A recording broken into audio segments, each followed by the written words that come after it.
momentul în care, de exemplu, te arzi sau simți ceva, te simți rău, întrebarea mea e, tu ești acel sentiment sau experimentezi acel sentiment?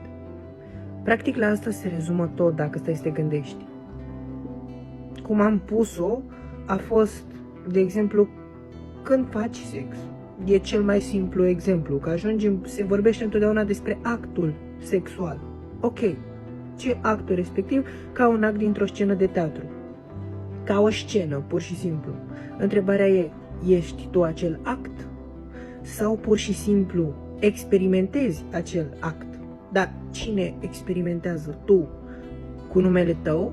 Sau pur și simplu ești conștiința infinită care experimentează acest stadiu? Ajungând în punctul ăsta, am început să pun întrebările respective pentru că am început să mă gândesc la faptul că mi-ar fi plăcut de cineva și când am realizat că, ok, stai așa că n-are cum să-mi placă de altcineva, că sunt doar eu, pur și simplu. Și după aia am mers în stadiu la gândul ăsta, ok, actul sexual, care ia parte. Ești tu acel act sau pur și simplu iei parte la acel act? Deci, practic, ești observatorul care observă sau ia parte și observă acel stadiu.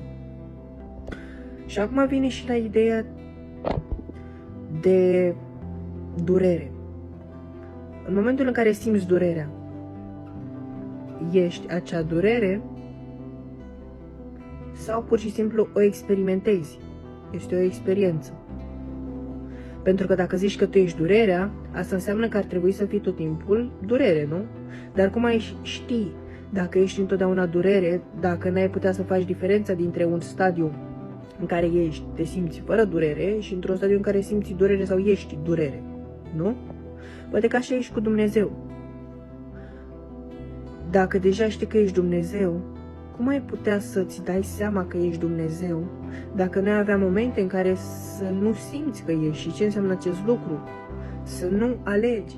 Practic să alegi să fii aici, să te limitezi, că nu consider că ești limitat aici, și să ajungi în punctul în care să simți din nou că ești Dumnezeu. Și că ești observatorul care observă visul. Știi? Și în același timp ești și întregul vis. De ce? Pentru că fiind Dumnezeu, ești practic tot ceea ce există.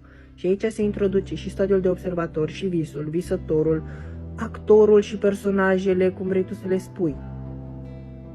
Și am realizat următoarea chestie, că gândurile și emoțiile tale nu sunt ale tale. Pentru că tu ești emoția respectivă, cum am dat exemplu cu durerea, tu ești durerea respectivă, nu, tu doar o observi, tu ești gândul respectiv, nu, doar îl observi. Dar în esență, aici nu ești nimic, în experiența asta umană, fizică, cum vrei tu să-i spui, nu ești nimic. Dar ești totuși gândurile respective la nivel de sursă, de Dumnezeu, deci tu ești Dumnezeu care îmbracă acel rol de gând, care vine și pleacă pe la tine, ca un vecin, ca un musafir, vin și pleacă.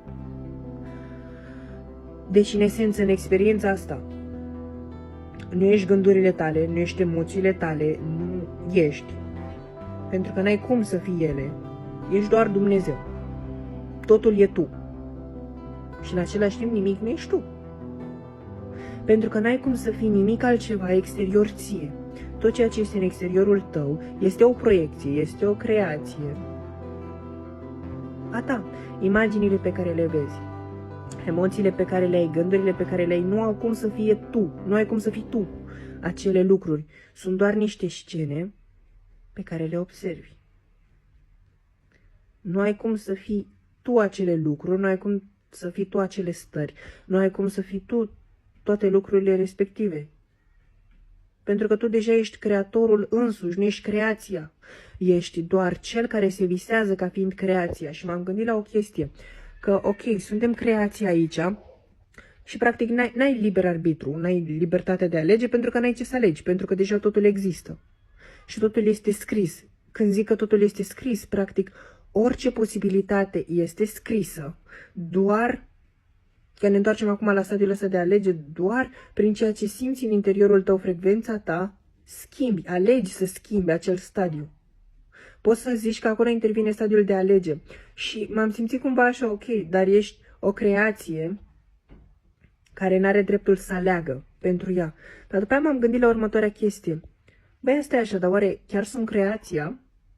Sau pur și simplu sunt Dumnezeu, inteligența infinită, care s-a pus în acest personaj creat de mine?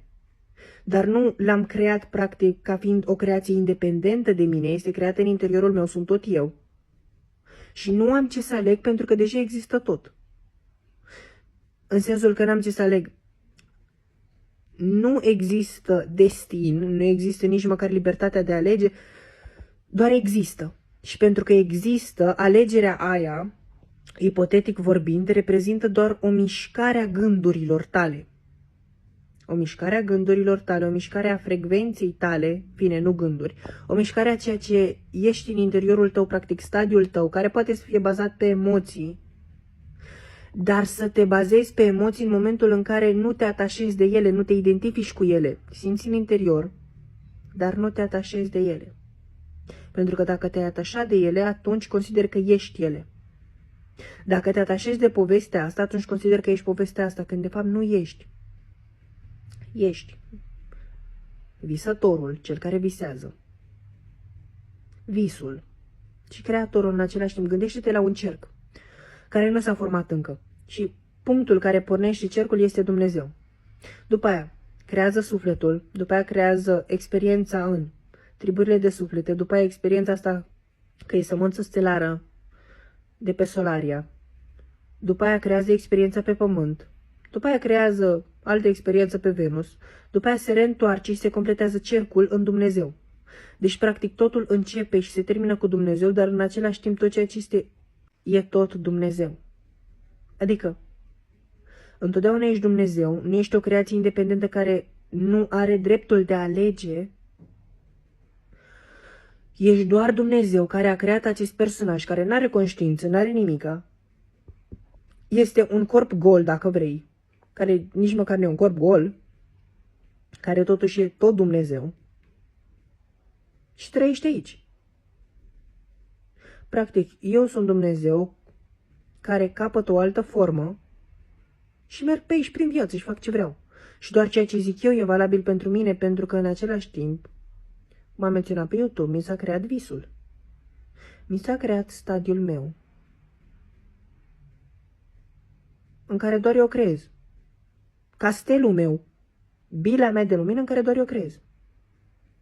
Iar tot ceea ce este exterior sunt doar eu.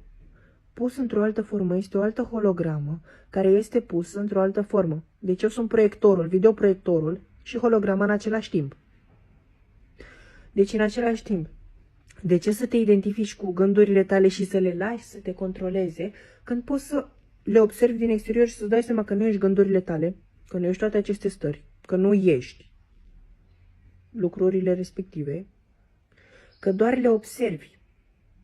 Și pentru că le observi, asta nu înseamnă că sunt tu, ci că sunt o parte din tine.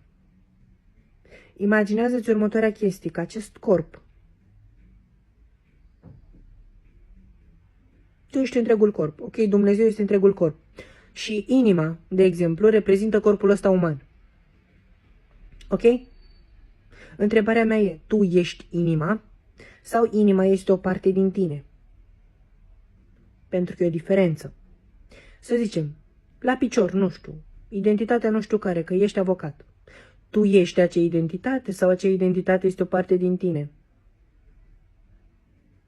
Mâna stângă reprezintă stadiul de copil. Tu ești acel copil sau copilul ăla reprezintă o parte din tine? Tot ceea ce este în exteriorul tău, de fapt, este o parte din tine. Pentru inclusiv acest corp, pentru că tu ești Dumnezeu. Ok? Nu ești limitat în această existență. Nu ai cum să te întorci acasă pentru că deja ești acasă. Dacă ești Dumnezeu, ce acasă? Tu, nu? Deja ești acasă. Acum, cum am zis la începutul videoclipului, este doar stadiul să înțelegi că ești Dumnezeu. Din nou, să reînțelegi că ești Dumnezeu. Deci totul se rezumă la acest stadiu, că ești Dumnezeu. Nu e separat, nu ești limitat, nu trebuie să te întorci acasă, ci e doar o idee de a fi, de a exista, pentru că atunci îți reamintești și reînțelegi din nou că ești Dumnezeu cu adevărat, în această formă, în această experiență. Cum am explicat pe YouTube și cum urmează să explic în continuare. Dacă totul cu adevărat nu e real, e doar o iluzie, e doar un vis. Și atât. Dacă gândurile alea ar fi doar o muzică de fundal care nu-i acorzi atenție.